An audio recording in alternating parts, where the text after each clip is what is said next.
Buenas tardes, continuando con el curso virtual de preparación para el residentado médico 2013 de Plus Médica, vamos a pasar a resolver un grupo de preguntas referente a la especialidad de ginecología y obstetricia. Empecemos por las preguntas de obstetricia. Pregunta 1. La secreción de progesterona por el ovario llega a su pico máximo durante la gestación ¿en qué día? ¿En el día 1, en el día 21, en el día 7, en el día 14 o en el día 28? Para esto nosotros tenemos que recordar pues que la mujer presenta un ciclo sexual gobernado sobre todo por estímulos endocrinológicos que comienzan a nivel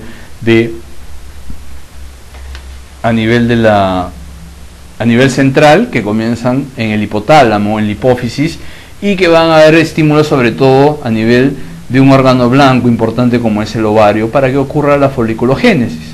Es decir, el folículo comienza a madurar y prácticamente a mitad del ciclo eclosiona expulsando el ovocito, y en el remanente del folículo se produce ¿qué?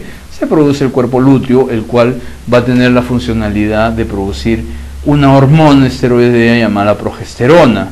¿Okay?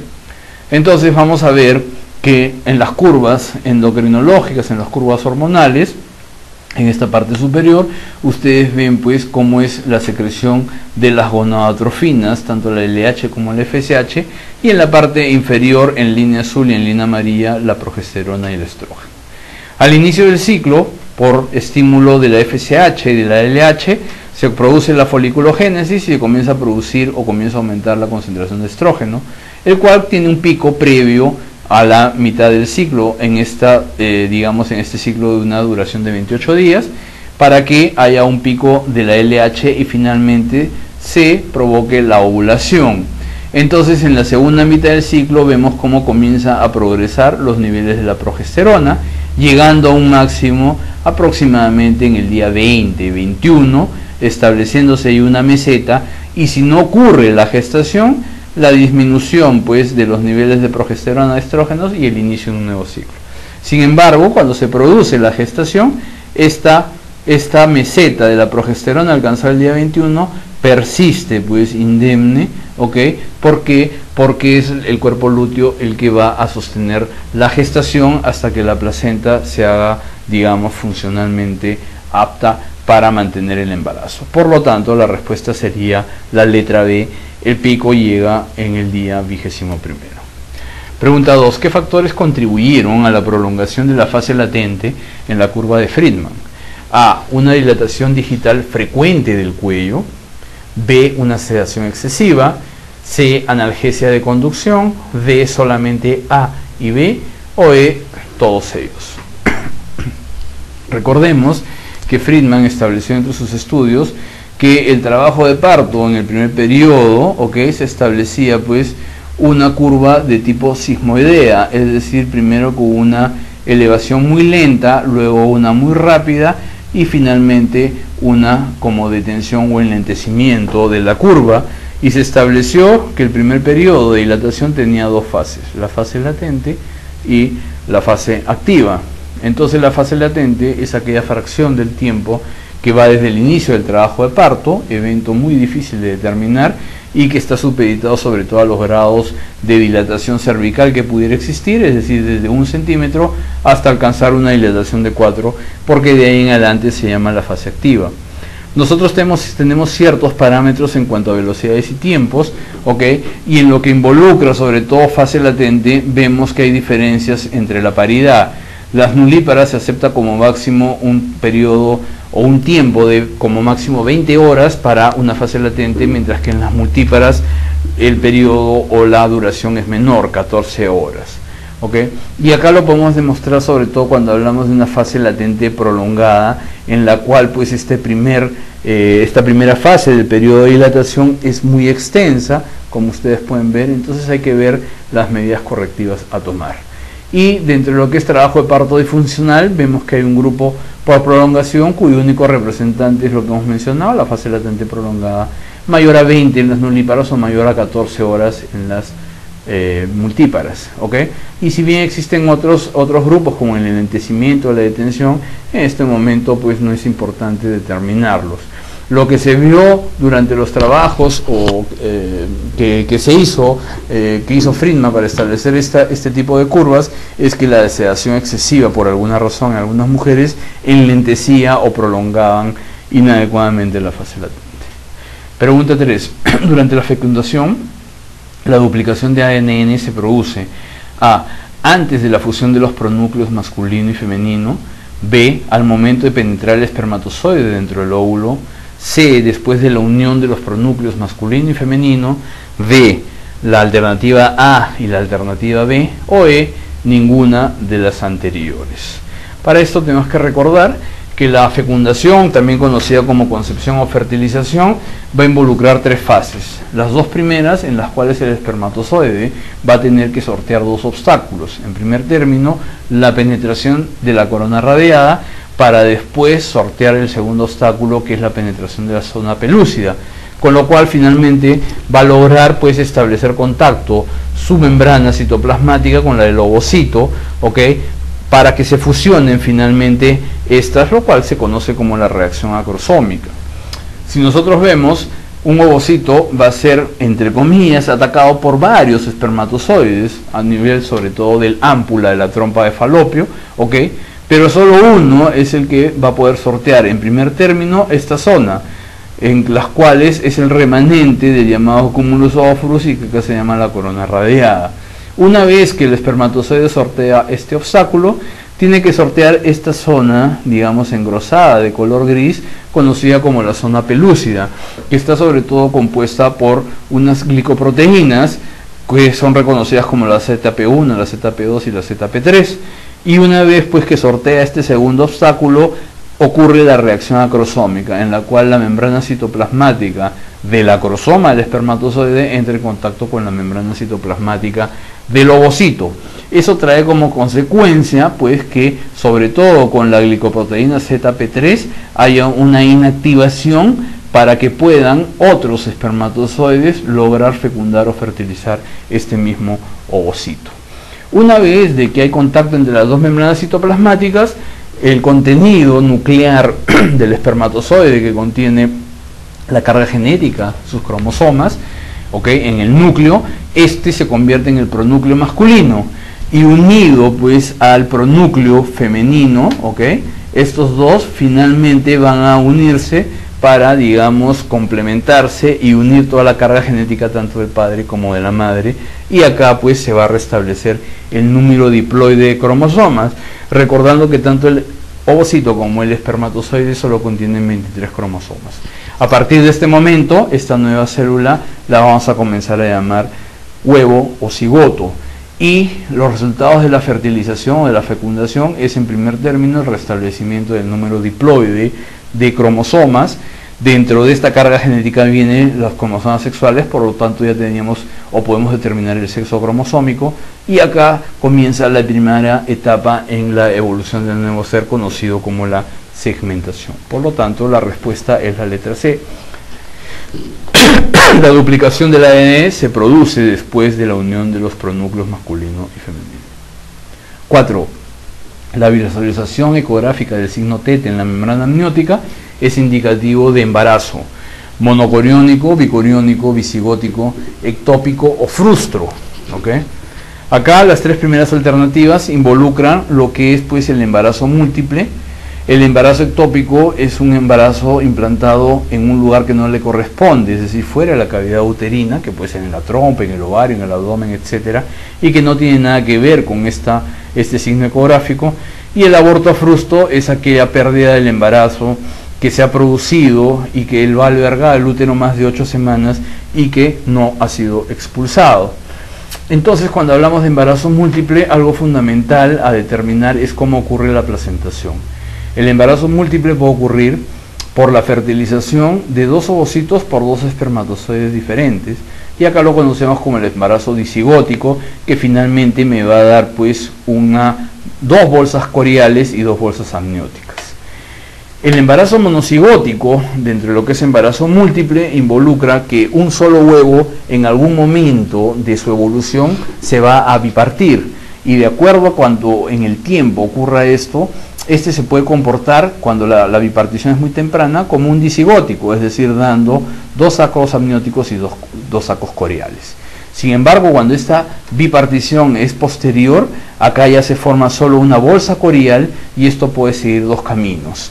Si todavía o la bipartición ha sido a esta altura, se van a producir 2 bolsas amnióticos, y si la bipartición es posterior, se va a producir una bolsa corial y una bolsa amniótica. Es decir, que podemos ver en los dicoriónicos y diamnióticos que las placentas pueden estar fusionadas y cada producto presenta sus 2 bolsas, ¿ok? O pueden estar totalmente separadas placentas y bolsas. Y cuando es monocoriónica, ¿ok?, los productos pueden simplemente estar separados por una bolsa amniótica conteniéndolos a los 2 en una bolsa corial, o puede haber solo una bolsa corial y una bolsa amniótica en la cual los 2 productos no tienen separación alguna de ningún tipo. Valorando ecográficamente y haciendo unas ecografías tempranas, podemos ver las 2 bolsas amnióticas o las 2 gestaciones o los 2 fetos, ¿ok?, acá simplemente separadas por esta delgada lámina, y en la cual a nivel de la placenta hace un ángulo de 90, lo que forma el signo ecográfico de T o teta. Y acá vemos una separación gruesa que asemeja a la letra lambda, entonces vemos pues que este es el signo en lambda. Pero el signo que nos hace la pregunta del signo en teta o en T identifica una gestación monocorial o monocoriónica, ¿ok?, en la cual vemos pues que hay un ángulo de 90 grados de esta fina membrana que separa los embriones. El signo lambda también se conoce como el team peak, ¿ok?, y involucra pues o nos hace inferir que esta gestación es bicoriónica. Esto generalmente se debe hacer antes de la semana 20, porque posteriormente es un poco difícil de determinarlo. Por lo tanto, la respuesta del signo teta en la membrana amniótica implica pues que el embarazo es monocoriónico. Pregunta 5. ¿Cuál de los siguientes no indica severidad en una gestante con hipertensión inducida por el embarazo? La oliguria, la creatinina de 0,6 miligramos por decilitro, dolor en el cuadrante superior derecho del abdomen, retardo del crecimiento intrauterino o trombocitopenia. Cuando nosotros hacemos el diagnóstico o cuando damos las definiciones de lo que es la hipertensión inducida por el embarazo, en sus 2 grados, la preeclampsia severa y la leve, sabemos pues que está de acuerdo a las cifras tensionales de la proteinuria que se pudiera presentar. La preeclampsia severa, ¿ok?, se manifiesta pues por presiones arteriales que superan la sistólica a los 160 milímetros de mercurio o la diastólica a los 110 milímetros de mercurio, o cuando tiene cifras menores que involucrarían una preeclampsia leve, pero en la cual se evidencia daño de órgano blanco. Lógicamente que todo esto debe estar asociado a proteinuria significativa, que en el caso de la preeclampsia severa debe estar entre 2 a 3 cruces. Y el compromiso de los órganos se manifiestan por oliguria, elevación de la creatinina sérica, el edema pulmonar, la disfunción hepática, el trastorno de coagulación, la ascitis, etc. Y laboratorialmente los demostramos cuando tenemos una proteinuria en 24 horas mayor a 2 gramos o con la tirada reactiva mayor o igual a 2 cruces, que puede haber compromiso neurológico definido por una cefalea persistente o por alteraciones visuales, lo comúnmente conocido como los escotomas.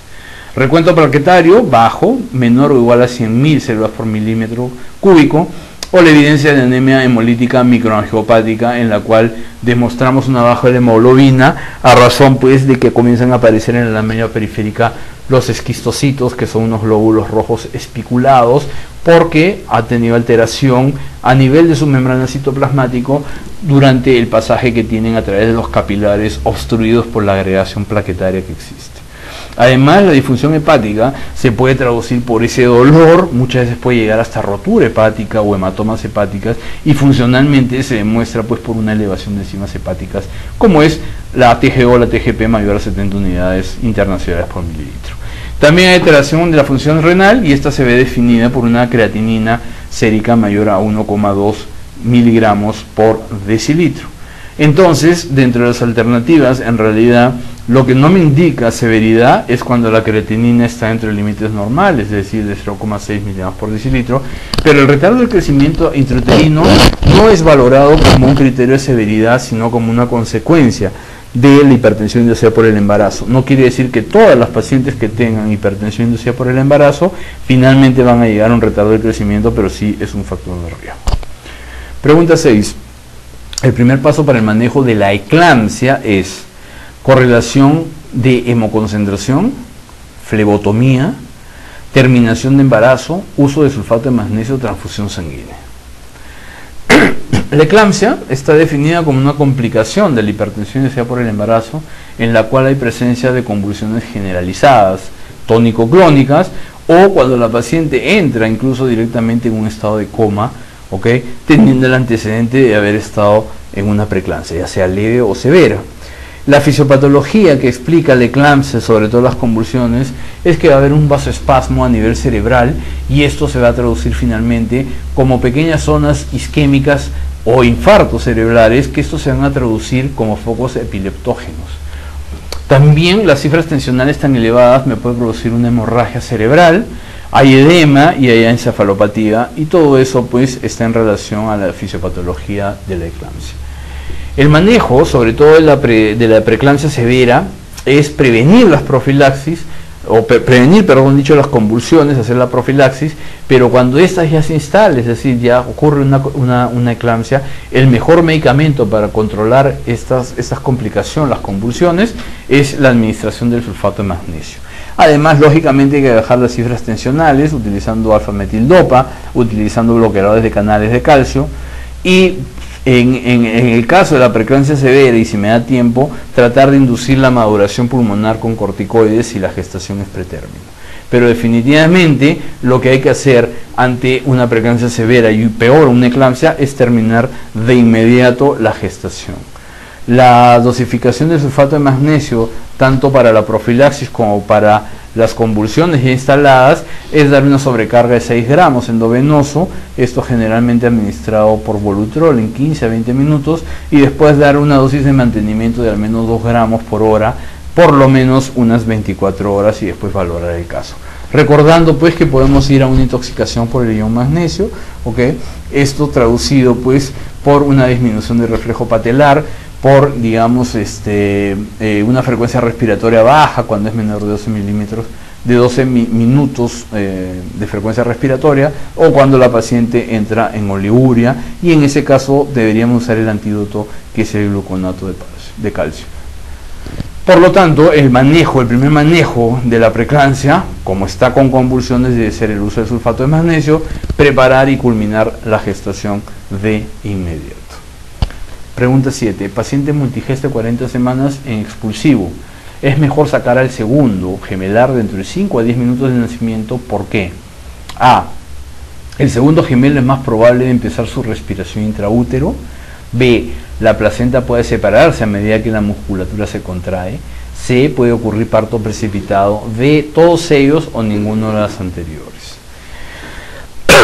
Cuando nosotros damos la oportunidad de una expulsión vía vaginal de un embarazo múltiple de 2 fetos, nuestra conducta intraparto debe ser que al ser un embarazo de alto riesgo, debe ser atendido en una institución adecuada, que cuente con una infraestructura y con recursos humanos que puedan, pues, digamos, llevar a cabo un evento tan importante y de tanto riesgo.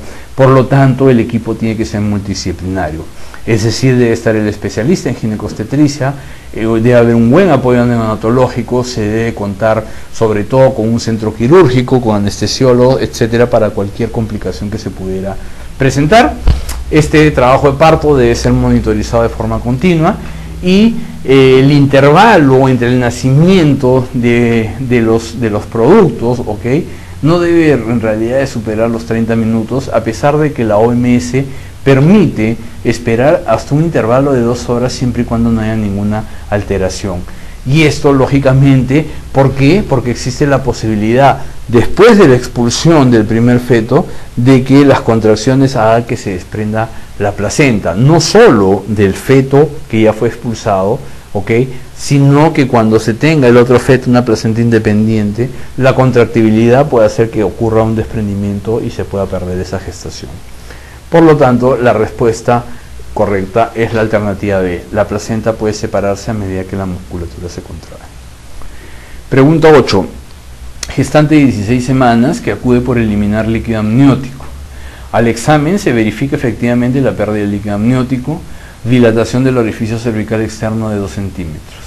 Se trata de A, un aborto frustro, B, un aborto consumado, C, un aborto incompleto, D, una amenaza de aborto o E, un aborto inevitable. Para esto nosotros tenemos que ver el diagnóstico diferencial de todo aquello que involucre el aborto, digamos una parte de lo que es las hemorragias de la primera mitad de la gestación. Y acá vemos en este cuadro resumen cómo es la evolución clínica, supeditados pues a la expresión clínica de todo lo que es aborto, como es sangrado, dolor y digamos el estado del cervix, del cuello.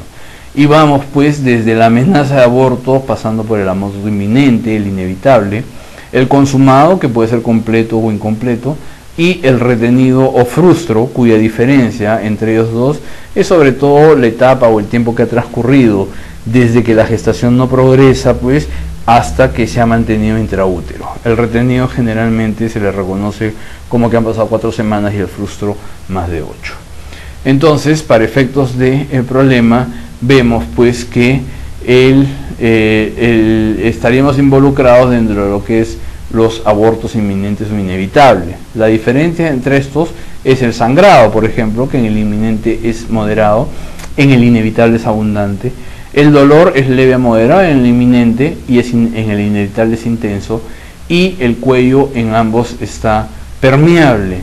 La diferencia es que en el inminente hay rotura de membranas y en el inevitable no lo hay. Perdón, en el inminente no hay rotura de membranas y en el inevitable sí hay y se pierde el líquido, ¿ok? Es la diferencia básica entre estos dos, y el inevitable pues estamos ya a un paso de que se expulse el producto y sus anexos. Por lo tanto, la respuesta ante la pregunta 8 es E, aborto inevitable. Pregunta 9. En el manejo de parto prolongado no se puede utilizar estimulación de pezones, inducción con oxitocina, inducción con prostaglandina, cesárea o inducción con ergotaminas. El hecho de yo llegar al diagnóstico de un parto prolongado, un postdatismo, etcétera, etcétera, implica pues que se debe culminar el embarazo, si no las complicaciones se pueden presentar y se podría incluso hasta perder la gestación. Para eso tenemos que valorar la vía del parto, ¿ok? Y cuando la vía del parto me indica que puede ser por vía vaginal, debemos inducir el parto. Para eso podemos estimular pezones para que haya una descarga de oxitocina a nivel de la hipófisis, ¿ok? De la hipófisis posterior, o podemos hacer por métodos farmacológicos, induciendo pues con una infusión de oxitocina, o primero promoviendo la maduración cervical con prostaglandinas transvaginales, y si hubiera contraindicación para el parto vaginal, deberíamos de culminar este embarazo prolongado por cesárea. La inducción con ergotaminas no está indicada, porque si bien las ergotaminas son inductores de la contractibilidad uterina, estos elementos farmacológicos dan mucha potencia de esta contracción y por lo tanto puede ser contraproducente. No son elementos que se usan para la inducción del trabajo de parto. Respuesta a la letra E. Pregunta 10. Factores que generan un mayor riesgo de desprendimiento prematuro de placenta incluyen todos los siguientes excepto antecedentes de DPP, consumo de cocaína. RPP debe estar en relación de haber un error y debe ser rotura premenstrual de membranas, más que RPP, RPM. D, nuliparidad, y E, hipertensión portal. Los factores de riesgo asociados a que ocurra un desprendimiento prematuro de placenta normalmente insertado, a la cabeza están los desórdenes hipertensivos del embarazo. Siempre que hay una hipertensión inducida por el embarazo, estamos pensando en que se me puede complicar esta gestación con un DPP. Sin embargo, existen otros como la gran multiparidad, el embarazo múltiple, traumatismos externos, ya sean directos o indirectos por violencia, por ejemplo, física, o por atropellamientos, etcétera, etcétera, el cordón breve o cordón corto, en este caso, que actúa traccionando y sobre todo pues al finalizar el trabajo de parto, déficit de algunas vitaminas, ¿okay?, como el ácido fólico, la vitamina A o los estados anémicos, conductas de riesgo como el tabaquismo, el consumo de cocaína, alcoholismo, etcétera, un escaso aumento del peso durante el embarazo, las gestantes añosas y la rotura prematura de membranas, porque puede crear un fenómeno de vacío y como succiona, como que succiona el contenido intraamniótico, y eso finalmente podría traer como consecuencia un DPP. También algunas enfermedades vasculares, la iatrogenia, por ejemplo las versiones externas que se hacían anteriormente, o la administración errónea de ciertas sustancias como es la oxitocina en las inducciones, el misoprostol, etcétera, etcétera, pruebas del estrés, algunas malformaciones uterinas como por ejemplo un mioma retroplacentario, o la brusca descompresión uterina cuando evacuamos por ejemplo un hidramnios, o cuando ocurre pues la rotura de las membranas en un polihidramnios, y esto también ocasiona un fenómeno de vacío. Por lo tanto, entre las alternativas, y considerando que la alternativa C no es RPP sino RPM, tanto la nulliparidad como la hipertensión portal, estas pues en realidad no son factores de riesgo para un DPP. Pregunta 11. El cuadro clínico de la placenta previa completa es: A. Útero muy contraído. B. Sensibilidad uterina. C. Ausencia de ruidos cardíacos fetales. D. La alternativa B y C, o E, ninguna de las anteriores. El cuadro clínico de la placenta previa, cuando ésta se expresa clínicamente, es básicamente gobernado por el sangrado genital, que a veces puede llegar a una hemorragia de la segunda mitad del embarazo. Y el sangrado es típico, en este caso, es un sangrado que no se presenta con dolor. Generalmente la mujer está en reposo o está durmiendo, y el sangrado es rojo rutilante e intermitente. Al examen físico se puede ver pues en los genitales externos las huellas del sangrado. No se debe hacer ni especuloscopía ni tacto vaginal hasta no confirmar el diagnóstico, ¿ok? ¿Por qué? Porque en estas eventualidades la placenta, a diferencia de las normalmente insertadas en el segmento superior, ¿ok?, en la placenta previa va a haber un tipo de desprendimiento. ¿Por qué? Porque hay un desgarro de las pequeñas arteriolas que digamos están a este nivel, y al desgarrarse comienzan a sangrar, y esto sigue un camino hacia el orificio cervical interno, el externo y finalmente la vagina. Nosotros podemos sospechar mediante las maniobras del Leopold también que estamos frente a placentas previas, porque hay asociación con presentaciones y situaciones viciosas, como es pues la presentación podálica o la presentación de hombros. En esta entidad generalmente el tono uterino es normal, salvo de que esté en trabajo de parto, pero el tono persiste siendo normal, ¿ok? Y por lo general la frecuencia cardíaca fetal no está alterada. Por lo tanto, ninguna de las anteriores va de la mano con el cuadro típico que se presenta en las placentas previas. Pregunta 12. Gestante de 30 semanas, mientras dormía, presenta sangrado vaginal de aproximadamente 30 centímetros cúbicos, rojo rutilante, movimientos fetales disminuidos, no presenta contracciones uterinas. ¿Cuál es el diagnóstico más probable? Esta es una placenta previa, es una rotura del seno marginal, es un abrupto placentae, es una vasa previa o es una rotura uterina. Las causas que tenemos de los sangrados o hemorragias de la segunda mitad del embarazo involucran aquellas causas que son no obstétricas y que más que todo representan problemas ginecológicos, como es la cervicitis, los pólipos cervicales, el carcinoma de cuello y vagina, las laceraciones vaginales y la vaginitis. Y están las causas obstétricas, que son las más frecuentes, y a la cabeza están estas tres: la placenta previa, el DPP, la rotura uterina, y en menor frecuencia está la vasa previa y la rotura del seno marginal. Un diagnóstico diferencial de entre las tres más frecuentes, que es la placenta previa, el DPP y la rotura uterina, va de la mano pues con el estado o la dolorabilidad, el tono uterino, el grado de hemorragia o su aspecto y las condiciones fetales. Así, en la placenta previa no hay dolor, el tono es normal, si existe sangrado es rojo rutilante, sin coágulos, y por lo general el feto está vivo y no está afectado. En el DPP hay dolor, el tono puede estar elevado y de acuerdo al grado francamente hipertónico o en estado leñoso. La hemorragia generalmente es escasa a la externa, sin coágulos y de tipo oscura, y lo que predomina es la hemorragia interna, y el feto habitualmente está muerto. Mientras que en la rotura uterina, cuando esta ha sido consumada, hay un dolor agudo previo a la rotura. El tono, en este caso hay un cese de contracciones y simplemente como se expulsa todo hacia la cavidad abdominal, tanto el feto como los anexos, y el útero aparece como un tumor duro, contraído, pero ya pues no con las contracciones previas a que ocurra la rotura. Y en cuanto a la hemorragia, también es escasa, es roja, oscura, muchos lo conocen esto como el signo de Pinar, y el feto habitualmente está muerto porque va hacia la cavidad abdominal y se desprende la placenta.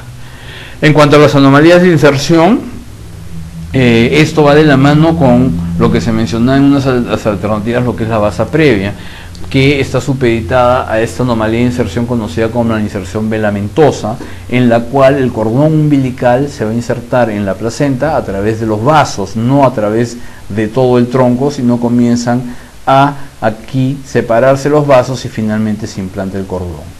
Cuando este está asociado a placenta previa, a inserciones bajas en el segmento inferior de la placenta, para mala suerte pueden discurrir algunos de estos vasos del cordón a través de las membranas. Y en este caso, en el trabajo de parto y cuando ocurra la rotura en las membranas, estos vasos van a ser desgarrados y comienza a perderse sangre. Y esta sangre hace que finalmente perdamos al producto teniendo pues un natimuerto, y también se ve que hay asociación con prolapso y hemorragias. Y en cuanto a la rotura del seno marginal, esta estructura anatómica que se presenta en la periferia de la placenta es un grupo de venas dilatadas que se pueden romper en dos periodos. Lo más frecuente es durante el parto, que da una pérdida, digamos, no cuantiosa de sangre roja rutilante entre 100 a 200 centímetros cúbicos, y que por lo general no compromete el estado materno ni fetal. Y previo al parto, con un sangrado rojo, indoloro, repetitivo, muy parecido a lo que es la expresión clínica de la placenta previa, y acá el diagnóstico pues ya se hace por exclusión cuando se obtiene pues o se encuentra la presencia de un coágulo adherente a nivel del seno roto, lo cual se hace pues cuando se entrega la placenta al estudio anatomopatológico. Por lo tanto, acá la respuesta es la letra A, placenta previa. Pregunta 13. Gestante de 27 años con 30 semanas por última regla. Gesta 4 para 2012. Cesárea anterior 2 veces. Refiere sangrado en regular cantidad sin contracciones. El diagnóstico más probable es desprendimiento prematuro de placenta, placenta acreta, placenta previa, rotura del seno marginal o rotura uterina. En este caso, según las explicaciones que hemos dado en la pregunta precedente, vemos pues que es una paciente que ha tenido 2 cesáreas anteriores y que está refiriendo un sangrado en regular cantidad sin contracciones. Lo más probable, lo más frecuente, es que esto se trate de una placenta previa. Que podría tratarse de una rotura del seno marginal, hemos explicado que se pueden presentar de esa misma forma. Acá lo que estamos pues marcando esa respuesta es por la probabilidad y por frecuencia. La placenta previa supera a la rotura del seno marginal, más aún asociado pues al antecedente cesariana anterior 2 veces, porque dentro de la fisiopatología se postula sobre todo eso, que la génesis de la placenta previa está supeditada, por ejemplo, a cicatrizaciones endometriales, y en este caso esas 2 cesáreas anteriores sería un factor de riesgo para que haya una placenta previa. Que a la vez pueda presentarse, por ejemplo, un adherión placentario, eso también está descrito. Sin embargo, pues las placentas acretas te dan las hemorragias posterior a que ocurrió la expulsión fetal, porque hay una alteración en cuanto al desprendimiento placentario. Pregunta 14. La secreción de progesterona por el ovario llega a su pico máximo durante la gestación, ¿en qué día? Esta es una pregunta repetida, ya hemos mencionado que el pico máximo ocurre en el vigésimo primero, porque ha quedado embarazada la paciente y se perpetúa la función del cuerpo lúteo por aproximadamente unas 12 semanas hasta que la placenta adquiere su funcionalidad. Pregunta 15. Gestante a término con sangrado vaginal en quien se ha descartado las principales causas de hemorragia del tercer trimestre. ¿Cuál sería la indicación más apropiada? A. administración de tocolíticos, B, cesárea, C, inducción del trabajo de parto, D, observación o E, transfusión de sangre. Estamos ante una gestación a término que ya podría ser expulsada del feto, que presenta un sangrado y que se ha descartado las principales causas de hemorragia del tercer trimestre, es decir, se ha descartado que sea una placenta previa, se ha descartado que sea un DPP y se ha descartado sobre todo que sea una rotura uterina.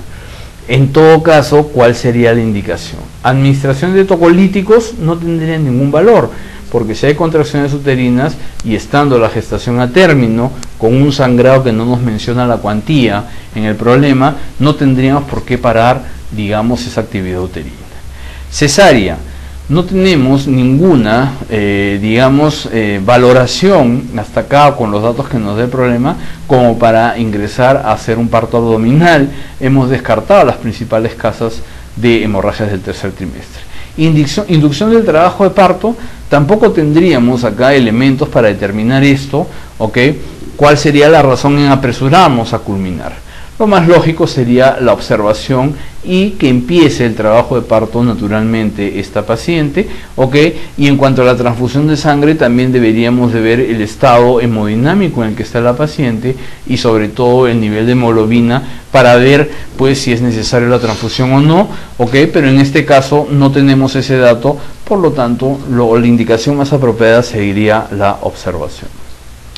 Pregunta 16. ¿Cuál es la causa de hemorragia de origen fetal en la segunda mitad del embarazo?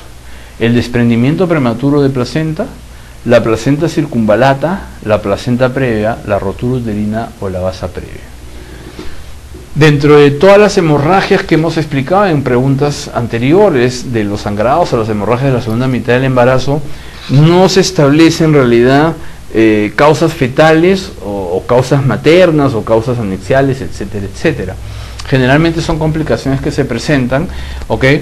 Y quizás acá lo que podría estar de la mano es en cuanto a la vasa previa, pero la vasa previa viene por esa anomalía de inserción a nivel del cordón, ¿ok?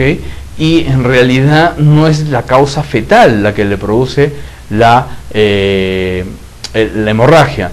Ahora, también hemos explicado que la vasa previa es una eventualidad que sobre todo va a ocurrir en el trabajo de parto al desgarrarse esos vasos que lamentablemente transcurren por el orificio cervical interno.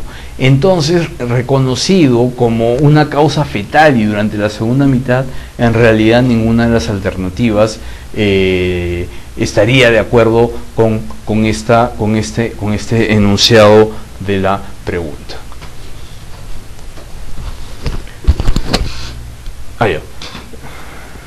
Pregunta 17. El manejo más adecuado en gestante RH negativo es: A. Doppler de la arteria uterina para evaluar la anemia fetal. B. Administrar la vacuna anti-D a las 28 semanas en la no sensibilizada. C. Administrar la vacuna anti-D a las 72 horas posparto en madre sensibilizada. D. Tratar el oligohidramnios con amniinfusión. E. Administrar la vacuna anti-D hecho el diagnóstico del embarazo. Recordemos que puede existir una incompatibilidad sanguínea materno-fetal y esto va a ser una condición pues que va a existir cuando hay una diferencia entre el tipo de la sangre de la gestante y el de su producto. Esto supeditado a que el feto va a heredar un antígeno del padre que no va a estar presente en la madre. Hasta aquí habría una incompatibilidad. Estas incompatibilidades pueden ser de grupo o, más importante, es la incompatibilidad del factor RH. Y la inmunización materno-fetal ya está definida como el proceso por el cual la madre va a desarrollar anticuerpos, principalmente del tipo inmunoglobulina G, que fácilmente atraviesan la barrera placentaria, en respuesta pues cuando se le expone un antígeno que expresa sobre todo los hematíes del producto. Por lo tanto, para que esto llegue a suceder debemos de recordar algunos aspectos genéticos. Cuando hay, por ejemplo, pues el producto de dos padres que son homocigotes y RH positivos, el producto va a ser siempre RH positivo. A la vez, cuando hay dos padres que son homocigotos RH negativos, el producto siempre va a ser también homocigoto y RH negativo. ¿Okay? Y puede suceder pues que el padre sea heterocigoto y la madre heterocigoto, ¿ok? Los dos RH positivos. Entonces el producto puede ser o bien homocigoto RH positivo o bien homocigoto RH positivo, ¿ok? O bien homocigoto RH negativo. Sin embargo, en todas estas eventualidades no va a ocurrir incompatibilidad y menos va a ocurrir isoinmunización, ¿ok? Entonces, las eventualidades que me puede llevar son estas, en las cuales el padre sea homocigoto RH positivo, la madre homocigota RH negativo, y lógicamente acá los productos van a ser heterocigotos RH positivos, y acá puede haber incompatibilidad de factor RH y posteriormente isoinmunización.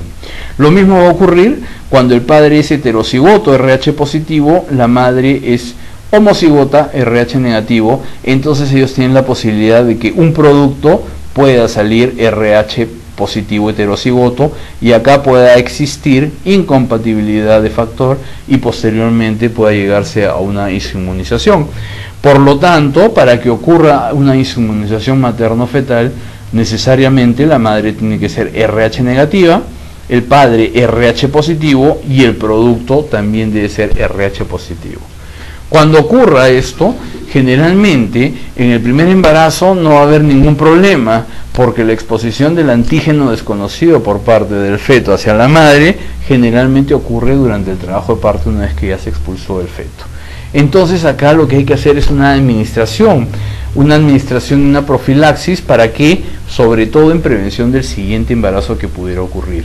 Y esto se hace administrando pasivamente un título alto de anticuerpos anti-RH negativo en gestantes RH negativas pero que no estén sensibilizadas.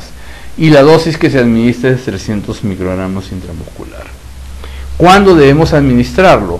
Lo ideal es administrarlo de entre las 24 hasta las 72 horas siguientes al parto de un feto RH positivo. Es decir, debemos de tener el conocimiento del factor RH del producto una vez que ha nacido. Si se omitió la administración o por alguna razón no pudo realizarse, incluso se puede administrar hasta 4 semanas posparto y todavía se tendría un efecto protector para el siguiente embarazo. Pero también debe administrarse durante la primera mitad del embarazo, si es que ha ocurrido un aborto, por ejemplo, un embarazo ectópico, amenaza de aborto, enfermedad trofoblástica, y desconocemos el factor RH de ese producto ya perdido. O cuando se practican procedimientos como biopsias de biopsias coreales, coronocentesis o amniocentesis, ya que acá hay mayor factores de riesgo para que la madre pueda ser sensibilizada. Por lo tanto, dentro de las alternativas que vemos acá, ninguna de estas es adecuado, el manejo es más adecuado. Nosotros hacemos velocimetría Doppler para valorar la anemia fetal en una isoinmunización, pero no lo hacemos de la arteria uterina, sino lo que se hace es de la arteria cerebral media, en la cual establecemos el pico máximo de la velocidad sistólica. ¿Por qué? Porque aquí podría haber, por el estado anémico, que es una complicación de la isoinmunización cuando el feto está afectado, y hay una hiperdinamia. En la alternativa B, administrar la vacuna anti-D a las 28 semanas en la no sensibilizada, no podríamos hacerlo porque no sabemos pues si el producto todavía es RH positivo o es RH negativo, y siendo RH negativo estaría de más la administración. Y la alternativa C, que menciona administrar la vacuna a las 72 horas posparto en madre sensibilizada, tampoco es así. Se establece que debe ser entre las 24 y 72 horas en las no sensibilizadas. Tratar el oligoamnios con infusión, ese es otro manejo de alguna complicación que pueda presentarse. O administrar la vacuna anti-D hecho el diagnóstico de embarazo, tampoco es. Por lo tanto, no habría ninguna alternativa correcta. Pregunta 18. Una de las siguientes drogas no se utiliza como tocolítico: el atosiban, el alcohol, la indometacina, el sulfato de magnesio o la hidroclorotiazida. Para esto debemos ver cuáles son los factores uteroinhibidores o tocolíticos, y acá tenemos varios grupos. De entre los betamiméticos está el fenoterol, la terbutalina, la ritodrina y el salbutamol. Al menos en nuestro medio solo tenemos el fenoterol y el salbutamol. También tenemos otro grupo de los inhibidores de la prostaglandina sintetasa, acá a la cabeza la indometacina, haciendo la salvedad que solo lo podemos usar como máximo 72 horas porque tiene como efecto colateral el cierre prematuro del conducto arterioso o el ductus arterioso. Los que más usamos son los bloqueadores de canales de calcio, a la cabeza la nifedipina. El sulfato de magnesio también es reconocido como un tocolítico, sin embargo, por sus problemas en cuanto a la monitorización y a la probable intoxicación por el ion magnesio, hay que tener cuidado en usar. Y el atosiban es un bloqueador de los receptores para la oxitocina que aún no ha llegado a nuestro medio. Por lo tanto, pues el que no se utiliza como un tocolítico es la hidroclorotriazida.